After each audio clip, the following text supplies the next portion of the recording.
Ukawa wambole kanyamuka ulendo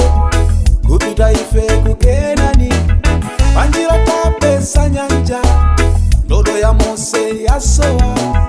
matisa kukawanika antu wankanza haiba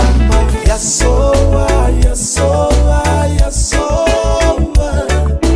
yasowa ndodo ya Moses ndodo yasowa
teka apume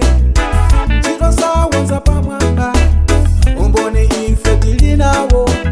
anaima yeka tadiyo ena wakuna litifano cha mavu kuyakwa chitsime takuona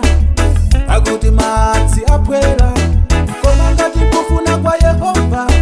bwera nikuti muti uolotse ngati mbala ija pantanda zandikumbuke mufumu omayo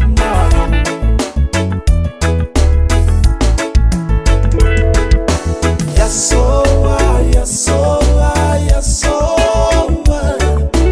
yasowa ndodo ya Moses ndodo yasowa ulendo wopita kukena wafuta tikupita kulipia mama yasowa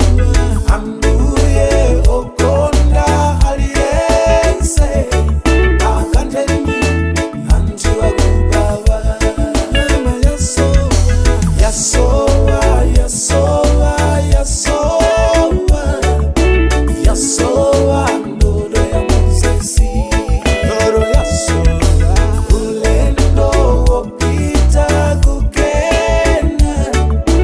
wafuta tikupita kulipia yasowa ambuye okonda aliyense akandeni anjua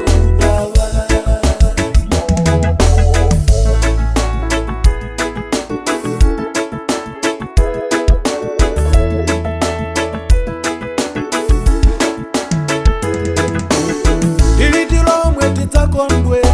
wangwiro adzachoka kuti milomo yawo ndiyokoma akamalangula ngati zoona kulira kwathu kwachuluka chimwemwe chathu chabisala ukutani misozi Yehova